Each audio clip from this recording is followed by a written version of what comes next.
Welcome to the Win, Make, Give podcast. Chad Hyams here. Bob Stewart over there. Bob, how are you?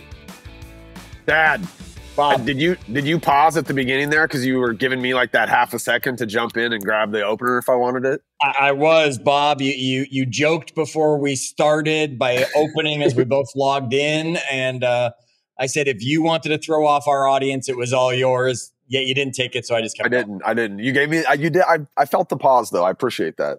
Hey, no worries. You know, Bob, we have done, I'm going to say it in a polite way in case someone's got their kids in the car, a crap load of episodes here at the Win, Make, Give podcast, right? We've had Ben Kinney's joined us for a lot of them. We've had some amazing guests join us for a lot of them.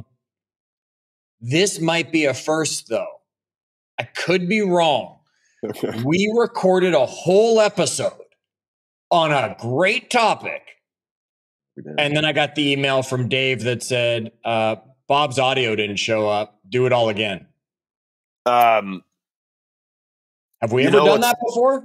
Well, there was the one time, the very first time we interviewed David Nurse, and I think we've had David now 2 or 3 times, but the very first time we interviewed him, we had to do it on Zoom instead of Zencastr, which is what we normally use, and I forgot to hit record. So I think on that episode, remember we did the entire episode, we didn't record it, and at the end, I was like, guys. Yeah, that I do remember that now. David Nurse, we love you for having come back to do that same episode again, and the others since. When he comes out with another book, we'll probably bring him back again just for tradition. So that one was a technical error on you forgot to click record. This one we actually thought we got. We know you had a glitch while we were recording, yet we didn't think it would be a problem. Yeah. Clearly the audio didn't make it. So I probably sounded great, yet there were probably a lot of gaps in answers to the questions I asked. Well, if truth be told, you sounded so much better than me that I sabotaged the whole thing. There you go. We were on a basketball topic, and you know you can't keep up with me when it comes to that subject. So I get it, folks. So here we are again, take 2 on the 10 rules of Kobe Bryant. Now, you know I don't like 10. Yet these aren't my rules. I got to stick with them, right? Kobe is Kobe, right? Bob, is he in the argument of greatest player of all time? Like, is he in that discussion? I think he is. Only because he had a killer instinct. I mean, we named it. We know it as the Mamba mentality, but I think so. I mean, to me, it's Jordan and then LeBron and Kobe. But so he's in the conversation. Jordan's going to win, yet he's always going to be in the conversation, at least for what he did. Okay. So when Kobe Bryant gives you 10 rules to succeed in life, we figure they've got to be worth turning into a whole podcast episode.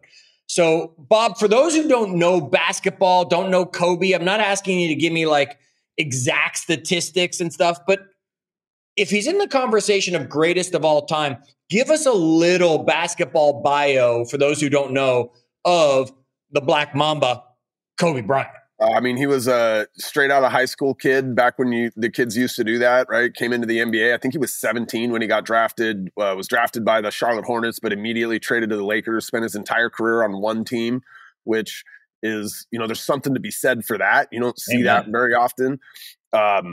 He would win. I believe he won 4 championships, a couple of MVPs. To me, he was a guy that maximized like his ability. He had amazing footwork. He had this just like killer mentality. There's all like today, you I don't know, at least in my feeds on the socials, I end up hearing all these stories about him because he was killed in a helicopter accident a couple of years ago. Yep.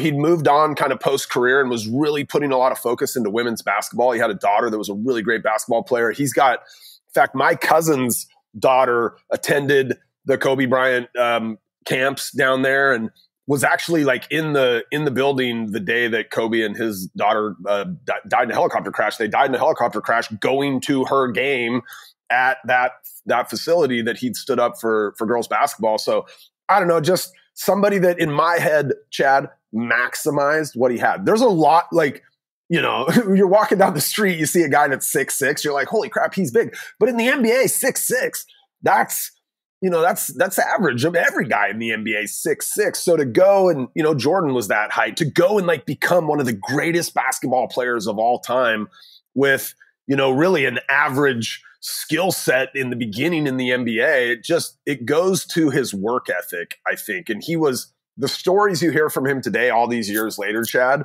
are really around that idea of that Mamba mentality and that work ethic that was, maybe unparalleled. Like I remember there's a guy, Jay Williams. So Jay Williams played at Duke. He's a commentator now. He was a really good NBA player. He got in a motorcycle accident, so his career was kind of short. But he tells a story of like in his rookie season, they're playing against Kobe's team that day. And so he goes into the gym before the game, and it's like, 9 in the morning or whatever. Kobe had already been in there. He didn't know how long.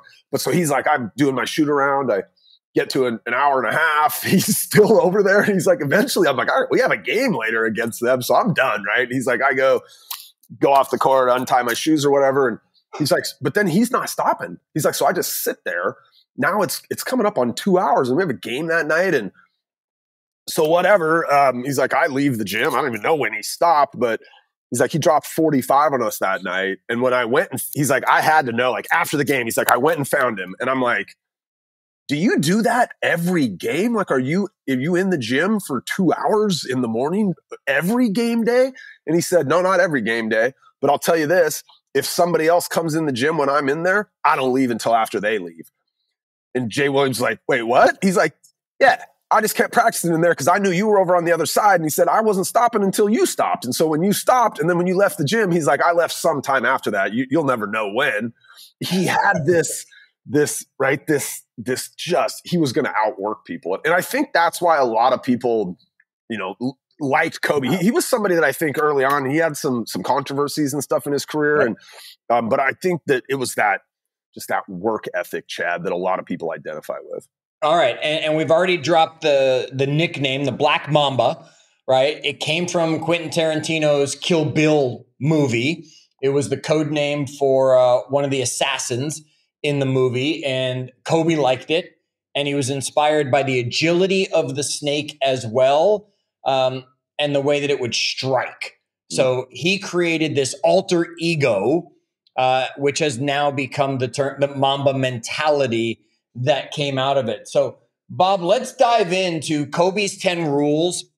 Many of them are self-explanatory. I mean, I could just read the list of 10 and we could be done with this whole episode.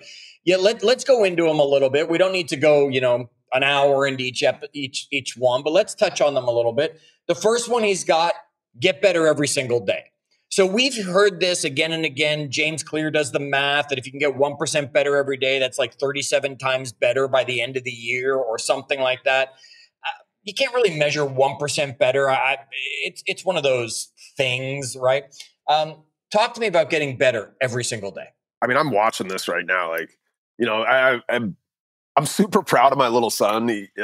All three of them. And I have one of them that, he's been trying to get better at baseball every single day.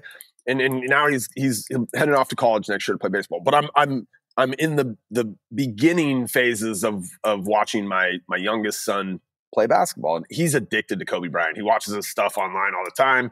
It's fascinating and funny. I'll probably bring out a few of the stories here as we're talking about this, but he made a commitment, Chad. So I'm watching, they're all they're 5 years old, all these kids, right? None of them played basketball ever. And so they all suck. And he sucked at the beginning, right? They all suck. They're garbage. It's hard to coach them. They could still beat me, Bob. I'm sure they could. They're embarrassing themselves out there. They can't even hit the rim. That's just, it's gross, right? But so he was the youngest too. He was playing up with his older brother. So none of the kids would pass it to him. He just was frustrated every day when he came home. And I said, look, do you want to get better at basketball? And he said, yeah. I said, we got to do it every day. And he's like, every day? And I'm like, it doesn't have to be 3 hours every day. I'm like, but we got to at least 30 minutes, Carter. If you really want to get good, commit 30 minutes to me and I'll work with you and we'll get better. Chad, the differentiation 1 year later, because he's the same kids, right, that he was playing with, they do whatever. They didn't get better every single day. They went to school, they came home, they watched their iPad, whatever the hell they were doing. And he just took 30 minutes each day. Chad, 1 year later, I mean, I had parents coming up to me and saying, what are you doing with this kid? Where does he go? Right? Like, who's coach? I'm like, it's 30 minutes. And all we're doing is dribble, by the way. That's all we're doing for 30 minutes. And now, we're into our second year now. We pick one thing a week and we work on that thing all week. We're just trying to get a little bit better each day. You hear this in sports, this is a big deal, but it's in business too, right? Sure. And here's the thing. If you're not getting better each day, Chad, you're just staying the same. You're actually getting worse, right? Because if you have competition out there like my son, who's getting better each day, those kids that aren't getting better each day, they're falling further and further behind. Correct. Bob, I compare it to the great white shark, right? A shark needs to be moving to have water go over its gills to get the oxygen to breathe. A shark can't stop, right? It's always going forward. If the shark stops, it dies. And it's that same concept. If you're not getting better every single day, everyone else is going past you and you're going to die in that business. You're going to die in that relationship that's going to fall apart if you're not working at it every day. You're going to die on the court, whatever that's going to be, if you're not focused on getting 1% better every day. By the way, I got a Christmas gift idea for him. If this might air after the holiday, I don't know, with Dave. Remind me to send you the basketball that works with an app that helps him improve his dribble. I have two of those in the closet right now. It's not already under the tree. Those are coming from Santa. Yeah, for sure. Yeah. It's just it's a tool, right? To help him each day. And it's not a lot of time.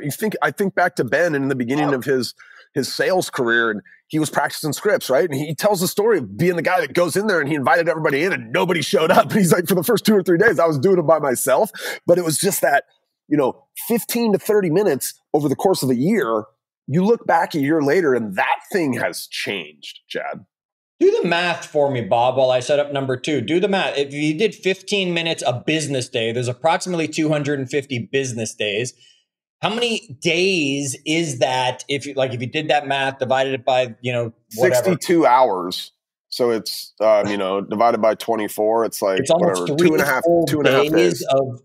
Right? If you just did 15 minutes a day of something, right? It's that 10,000 hour concept. All right. Number 2 on the list. I think this sums up the Mamba mentality more than any of them, right? It's probably my favorite of Kobe's rules, and that is prove them wrong, right? Nothing fires me up more than oh yeah, watch me, right? And you could see that in Kobe's game. I wasn't an avid basketball fan, but I enjoyed watching Kobe highlights at least. And you could see that half the time, at least in his career, it was purely to prove someone wrong. They were going to say, oh, Kobe can't score this many in a game. Oh, yeah, watch me. Or Kobe can't be. Oh, yeah, watch me. What do you take from the prove them wrong as one of Kobe's rules? So we should all be so lucky to have naysayers. Yes. Right? And I remember early in our career here in Washington State, and we had this little real estate company, and we were just a bunch of young kids. And I remember the first time that somebody naysayed us, Chad. And yep. I didn't take it well.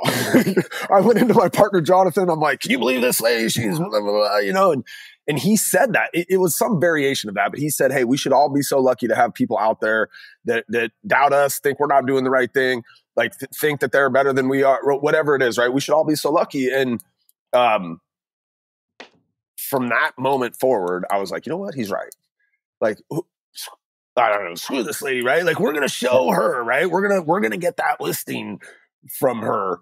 I don't know.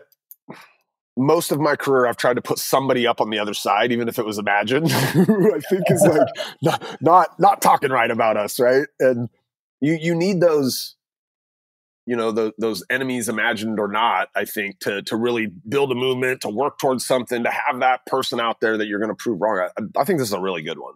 Yeah. You say it, you're right. I mean, Rome doesn't become what Rome is if there weren't, the barbarians out there for them to go out and say, oh yeah, we're going to conquer you and we're going to grow. How many times do you hear in the world of sports about, billboard material? It's like, shoot, don't say that about them. I guarantee you will win, because it's going up and saying, oh, Bob guaranteed, right? Yeah, let's prove him wrong. Folks, you should celebrate your friends. You should celebrate those supporters. Watch out for the yes men. They're not supporters. They're just yes men. Celebrate your true supporters, and also celebrate the fact that you have naysayers. You don't have to go celebrate them. Celebrate the fact you have them. Bob's absolutely right. Nothing will push us farther. And they might not even be naysayers, right? Bob, we have a friend, Brian. And Brian, I know what Brian's best marathon time is. And he's not a naysayer. He's supportive of me. Yet you can be sure I'm going out there to run in a certain time to beat him, because in my head, does he know this? Saying, are you just throw the gauntlet down? Yeah, absolutely. Even though he's saying, good job, I know you can do it, I'm saying, yeah, I'm going to crush you along the way too while I'm at it, buddy, right? So sometimes the naysayers can even be our friends and our supporters. It can be, just as Bob said, twist the words in the head just a little bit. It'll give you the fuel you need. All right, rule number 3. I don't agree with this one. Chad, right? So work on your weaknesses. You think we should leverage our weaknesses away. You believe that's a better way to handle those. Yes, in a certain way, right? We talked about this in our first recording, and I got to it. If we stayed in basketball, you can't leverage away a weakness, right? Yeah. You can't say, well, I'm not a good dribbler, so here, you dribble for me. Shaq was so bad at free throws, but he couldn't leverage it. He couldn't say, okay, Kobe, come take the free throw for me every time they foul me. That's where I believe you develop your strength so much that you could foul Shaq all you wanted. All that was going to happen is you were going to foul out of the game, and he was still going to dunk the ball in your face every time, right? Kareem was still going to get that sky hook, whatever it was. Outside of sports, I understand working on some of your weaknesses, yet I'm still always going to be a believer and we leverage them, Bob. You take this point. Oh, I mean, I don't disagree with you necessarily, but I would say, like, depending on what your job is, there are likely some skills that you just cannot leverage away. Right. Right. Like, Ben Kinney early on in his career, at some point, he was going to have to learn how to become a good salesperson and ask great questions. And like, these were skills that would serve him well. And he would admit they were a weakness of his, right? Like he wasn't a natural born sales guy. And so, I don't know, look, like, I think if we want to become the best versions of ourselves, there are certain things, Chad, we will not be able to leverage away. And maybe they're not even a weakness. They're just something that if I made that thing stronger, right, that I could be even better, right? Like maybe Kobe would have that, because I've been playing pickleball, right? We've talked about this now that I'm in the 55 and above community. I've been playing pickleball. It's a must. I bet are you just dominating? Because you're like right at the line, right? They're like, oh, you young piece of shit. And you're out there. Well, I can get to some of the shots that others can't still. Yet, no, I'm still getting my ass kicked by people who've been playing it for, 7-10 years. And I'm on 7-10 weeks here. My backhand is not awesome, right? I'm working on my backhand. It'll never become a strength, but I do have to work on it so that they can't always just put the ball on the backhand side to make Kobe's point. Yeah, for sure. Okay. All right, number 4. Execute what you practiced.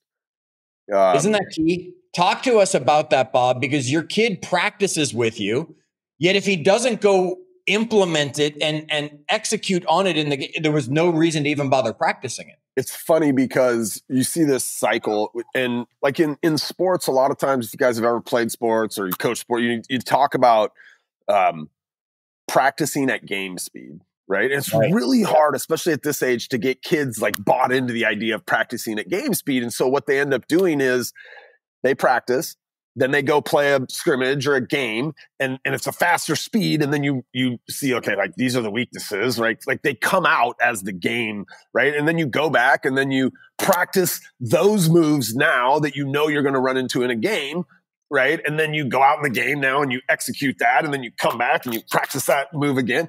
And it's this like circle, right? Where you're constantly in sports. It's awesome because you can go practice something, and then within a couple of days, you have a chance to go execute it. And then you can go back and fix it in practice, and then you can go execute it. Yep. And Chad, in business, how many times we talk about this all the time? You and I like privately have this conversation. We've probably had it, 15 times in our career.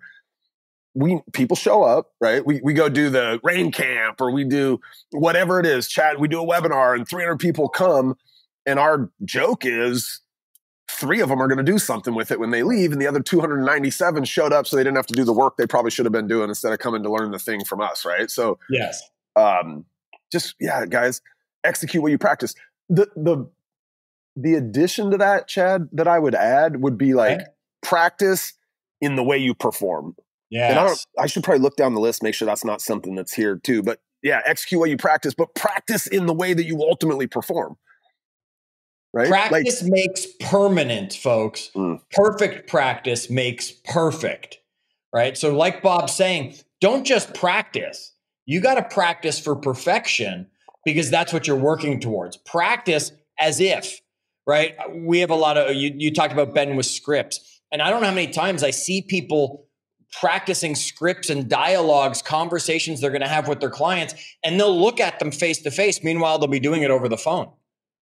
Well, if the call is actually going to be a call, stop looking at the person because I can see you're nodding your head and agreeing with me right now. But Bob, I wouldn't know that if we were on a phone call. Yeah. Right? Practice as if. You've heard that before. Put it into play. Number 5, learn from greatness. I mean, I think this applies everywhere. Like any one of us, unless we are, I don't know, Elon Musk and we're the first guy that's trying to fly to Mars, like somebody's done the thing that we're doing right now already, and they've likely done it way better than we are doing it now, Chad. Yeah. Right? You want to learn how to build a really awesome real estate team? Go study Ben Kinney. Right? Yeah. Go study Gary Keller. Go learn from people that have done it at the highest level, that thing you want to do. Kobe didn't come in and try to recreate basketball. He went and studied Michael Jordan. Right? He went and studied, when he wanted to figure dribbling out, he went and studied Pete Maravich. When he wanted to become a better passer, he went and studied John Stockton. When he wanted to learn how to, get better angles to the hoop, he went and studied Allen Iverson. Like he went and studied the greatest people out there doing the thing that he wanted to go learn. Every one of us have that person in our field, in our vocation, in our skill that we're trying to develop. By the way, and like I watch my boy, he just sits there on YouTube watching friggin' Allen Iverson videos.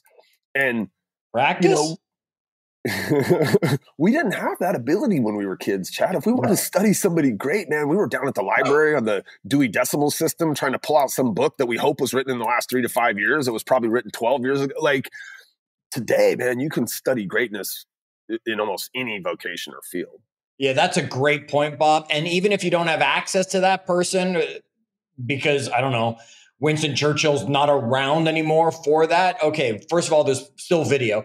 And second of all, there are plenty of books, documentaries, things like that you can learn about these people. You need to learn from greatness, right? We need to understand, even if I'm never going to be Michael Jordan, I can still learn something which is going to make me better along whatever my journey is. And here's the beautiful thing. It doesn't always have to be the exact match. Right? I want to learn about something. I can go learn the lesson. We're doing it right now. We're learning 10 rules from Kobe Bryant that we can apply to our marriage. We can apply to business. We can apply to our health. It's got nothing to do with basketball. Just find the greats and learn from them because they are going to teach you something if, and only if, you do lesson step 4, which is execute what you practice by learning from this greatness. All right, Bob, next one, number 6, learn from your wins and losses. Yes, right? Do that. Yes, right? I mean, after every battle, don't they sit down in the Pentagon or wherever and they analyze what did we do right, what did we do wrong on this? In every game, doesn't the coach make them watch video or tape, as we used to refer to it, right? And say, even when we won, here's what we did wrong in there. Or even when we lost, here's what we did really well in there. Find those wins, find those losses, and learn from them. We've done that with our podcast episodes, right? I remember at the beginning, you were much better than Ben or I at this. You would listen to them on your drive into the studio, and you would say, hey, guys, I really noticed we're cutting each other off, or we're speaking over, or, one of us is dominating, and we would, great. Yeah, we learned from that, right? We when we were we had a hand signal. Like there was just different things that we brought to bear because we were willing to go back and try to find a lesson in the good and the bad. So folks, everything you do, win, loss, take a moment, find the lesson. And I would challenge you, find the bad in the win and find the good in the loss. I'm super guilty, Chad, of like focusing on the losses and trying to like figure out how we could not, you know, turn that around or get more out of that thing that we're not getting as much out of. I admittedly poor at being like, we're really good at this. Let's analyze that. Let's figure out why that's working. Let's do more of that over here because we know, like, and I don't know, maybe that's just my personality. I'm constantly like trying to turn the bad good or something, but man, there's a lot most to be learned people's from your personality, right? We don't want the loss. So what could we do to have turned that to a win? I'll bet you there's a win in there somewhere that we should be studying, and we should absolutely be looking at our wins and saying, how do we replicate those and do those again? Plus, where did we go wrong that stopped that win from being an even bigger win? Because those opportunities are in there. All right, Bob, number 7, practice mindfulness. What's Kobe talking about now? I mean, I think he's talking about slowing down and I mean, look, mindfulness as a definition is, you know, involves being aware of your current feelings and sensations without judgment. So why, like, that's an interesting feeling. I wonder why I'm having that, right? Like, I've not been good at this over my life. Probably in the last 10 years, I've become more aware of this. And in the last 3 to 4, like, how long have you been able to now? Yeah, and just I'm more able to catch myself in a feeling or a sensation and be like, where's that coming from? Like, why do I get so damn frustrated with my kids when I'm on the verge of being late because of something they're dragging their feet on, right? Like, and before I just, come on, guys, and now I'm like, oh, God, yeah, well, there it is, right? There's that feeling. Where does that come from? And you'll never not have that feeling unless you can get back to where that comes from, right? Yeah. I mean, there's a lot here. I think mindfulness, Chad. We could probably do 10 episodes on this, and whether it's, you know, your breathing techniques, and we've had people on that have given us tons of those types of things over time. I don't know. You have thoughts on how to practice it? Yeah, be purposeful on having those moments, right? Bob is having mindfulness moments in reactive states. Right? Oh, the kids are frustrated. Oh, there's that feeling again. Let me dive into it. Then there's I'm going to sit down for a minute and I'm going to just breathe. Right? There's I'm going to take a few breaths before we get going. Right? It's before we do every podcast episode. I take 2 or 3 breaths before I hit that record button to start the episode. Right? I just get myself in a state. I stop and I think, right? What am I experiencing right now? What's going on in my world? What needs to be put aside so that I can bring the best me possible to this recording and be present where I'm going to be? Take that moment. I do it at the end of every night. When I go to bed, I'm one of those guys who falls asleep fast because I take a moment to practice mindfulness. I stop, I breathe, I recognize things, and I just am able to release them then because I've done this for so long and fall asleep. Right? Whereas others toss turn all night, going over that moment, that thing. Folks, start being purposeful. Have that moment where you stop every day, you breathe. I learned this from my therapist when I was married the first time, Bob. My therapist said to me, stop going straight home. Go home, and just before you get near the house, stop somewhere and take 5 minutes, breathe, leave behind where you were, and go into being the person who's going to be home so you don't come walking into the house with the anger from work. I used to do that. I still today, like going from downstairs in my work office to upstairs with my family. Like there's that, okay, let me shed all the frustrations and the whatevers from today, right? Absolutely. All right. Number 8, I think we all love this one. Be ambitious.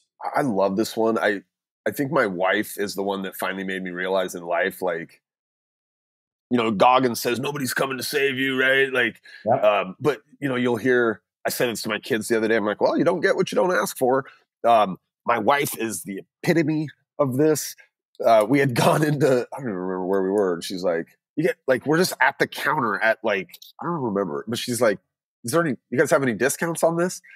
And the guy's like, "Oh no, no discounts," and she's like, "Anything else?" And he's like, "I'll throw in one of these," and I'm just like, when we walked out, I'm like, what? Like you can just ask for stuff places and people will just throw in extra stuff? Like I've never seen that before. And she just turned it right back. She's like, oh, you don't ask, you don't get it. I did the same thing, Bob. I was shopping for some shoes recently for running.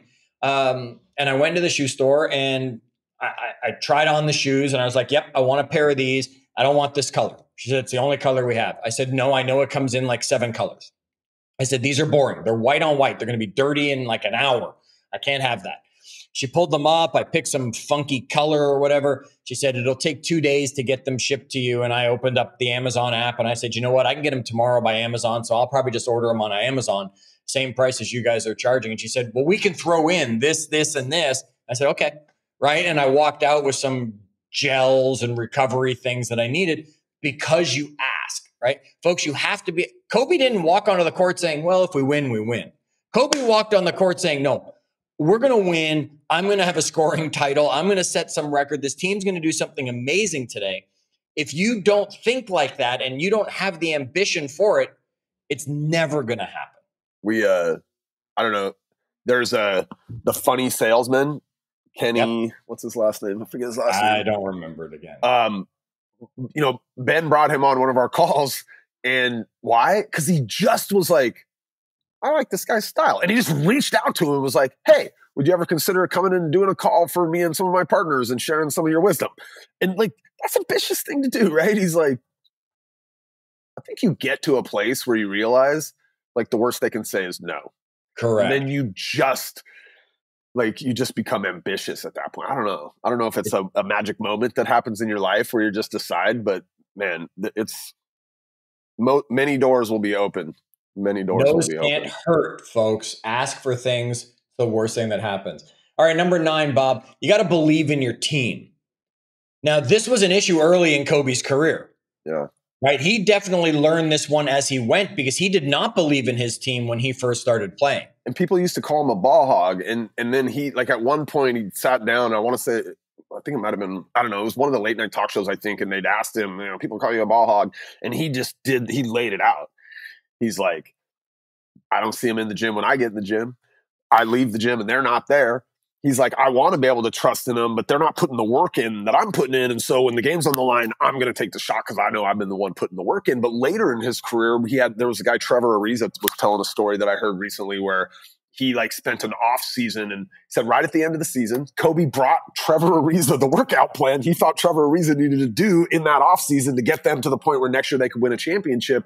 And he said, Ariza's like, all right, this guy's like one of the best in the league. I'm going to do it. He's like, I committed to it that whole offseason, kind of Kobe's plan. That next season, Kobe believed in him because he saw the guy putting all the work in that offseason. Yeah. He's like, Kobe would call me sometimes and just check in because I wasn't working out with him, right? But he'd call me in. He'd have me come down at 4:30 a.m., drive down to Laguna, and he'd go practice with him. And he's like, I knew what he was doing. He was checking to see if I was doing the work, because in the last 3 weeks, if I hadn't been doing the work, I wouldn't have been able to do the workout that Kobe just called me to come do with him. Right. And so he was able to believe in his team because he kind of built that team around him in his mode or his model. I think that's a lot of what Ben has done, right? He's got a lot of belief in our team around here because he's handpicked and built us slowly over time. It's a great place to be in. Yes, you have to believe it and take it outside of business and take it outside of the basketball court, right? You always have to believe in your team. If I went football, think how many times the quarterback throws the ball to where nobody is, believing the wide receiver is going to be where he's supposed to be by the time the ball gets there, right? And then think about at home. Think about the fact that same thing. You believe in your team. You know your wife's going to take care of this and that she knows you're going to get that done so that you can have that belief, because you can't succeed if you're sitting there going, well, I can't trust my partner, right? It's not going to happen. I have to be in a position where what I do is I take the action. It won't work out in the long run. Chad, they can't see us, but I'm holding this baton in my hand and it says Place on it. And that's the name of our kind of umbrella company, Place. And Ben had these batons made. They symbolized for us the idea that I could hand things off in my company to somebody else on my team, and I know they will grab it and run with it. Yeah. And I believe that, right? And by the way, there's probably one or two around here that when I hand it off to them, I'm like running behind them to make sure they don't drop it, right? And that's frustrating. I love to hand things to Savannah and just watch her. I just know she's just going to rip down the field. She's going to take care of it. It's going to be done. And And, it's like Ben would say, I don't, what did he used to say to us? Like, I'm not trying to hand you a bunch of eggs and get back. If I give you potatoes, you better not give me back potatoes. You better give me French fries. Yeah. Right. When you believe in your team, you hand them the potato and you get back French fries, not correct. The potato. Not that you're just getting back the potato saying, hey, I didn't do anything with this potato. And here's the thing, right? Some people on the team won't make it. Some people, finally, you'll be able to see, hey, I don't have to run after this person anymore. They've proven again and again that maybe they're not running as fast as I want them to run, yet they're not dropping this baton as they keep running. And you'll start to be able to have that belief in your team. And folks, we say it here again and again and again. We might be talking business, yet I'm talking your family as well. Right? We might be talking about sports. We're talking about your business as well. It all goes together. Okay, here we go, Bob. 1, getting better every single day. 2, prove them wrong. 3, execute or work on your weaknesses. I had to almost skip that one again, right? 4, execute on what you practiced. 5, learn from greatness. 6, learn from wins and losses. 7, practice some mindfulness. 8, be ambitious. 9, believe in your team. 10, learn storytelling. Yeah. Now, I like that one. You had a really great bit with this, and I'm putting you on the spot. I don't know if you even remember what you said. I remember that when we got to this, you really explained this one really well. Did I? Any chance you can do that again for our audience? Oh man, can you prompt me somehow? Like I'm sitting here going, I remember when we got to learn storytelling that you really explained it really well on what Kobe was, because I was like, wait a minute, learn storytelling? Sure, I can tell a great story. How is that one of Kobe's top rules? You found that telling a story really turned the team into something. Kobe was able to tell this story. I'm just wondering if you remember what you had said. I don't remember at all. So I'm going to go a totally different direction. Maybe there'll be some intersection. And it might be the exact same direction because neither of us remember exactly. God, now you're making me wish we had the recording that I could go back and listen to. But I think my side of the recording just decided that didn't come out. And so here's what I would say about storytelling. I think in anything big and worth doing requires casting a vision to get other people on board. Yes. And so, in Kobe's case, that might have been, the vision of them, the Lakers being the greatest dynasty in the history of basketball. Like, I don't know what it was, but you have to be able to go out and convince others to come on board with that thing that you are trying to accomplish. And one of the greatest ways to rally people is through the telling of stories. Yes. I think Ben is really good at this. I've tried to become good at this. And, it doesn't have to be your stories, right? They don't have to be yours. And I think one of the things that, I've kind of carved out a little bit of a niche here in our company is that ability to go out and find the stories that I can bring back to everybody else to use as kind of a motivational rallying cry for them to believe that they can go be that thing. Yeah, right? And sometimes it's better when it's not you, because if it's Bob again and again and again, I start to believe, well, it's just because it's Bob.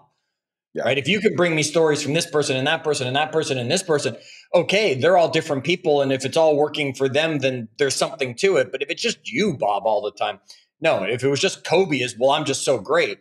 No, it was the stories. It was, as you just said, and that I believe is triggering, right? You might have said it differently, but it's that he created that vision and then told the story of the journey of that vision and got the buy-in from people to come along. And that is telling great stories, and that is why you should learn it. There's a lot of depth to this too. I think Ben is really great at this. He will, like, if you were in a room with him for a day, you would come out of there maybe not even realizing how many little stories he had sprinkled in to give you a certain perception of him. And I think the perception he's looking to establish is, and I say this like kind of jokingly, but not, because he's just a dumb cable guy and anybody can do what he can do. And if you just decide to become a consistent individual that gets 1% better each day, that works on your weaknesses, that learns from great, like you too can build a big, huge life. Right. And he does it in a way by connecting you to him and kind of making you feel like he's an average guy. which all these years There's later, he's nothing average about the guy if you know the guy. But I think he started in a position where he wasn't much different than many of us, right? And was able to kind of stack a lot of these things day over day over day over the course of, now we're going into, approaching 20 years, right? And now you look back and go, holy cow. But when he tells the story, I think everybody can connect with it. Yes. That's a great, great point. Folks, we're just going to change the title of this. It's going to be Ben Kinney's 10 Rules. The problem is they have nothing to do with basketball success. You can be sure of that when it comes to Ben Kinney's rules. Hey, you know what? I'm glad we did this. My son got to pick his jersey yesterday for his very first kind of like select basketball team, and he got number 24. No, number 24. So he's 24. Old Kobe. He's old Kobe, not young Kobe. All right. Yes, that's right. I forgot Kobe did the number change along the way. Folks, Kobe's 10 rules are 10 steps that you should be taking in because they're going to help you create that black Mamba mentality that you have your own alter ego that's going out there and crushing and succeeding everything. Go out there and apply. Remember, you got to execute on what you practice. Until our next episode, do good.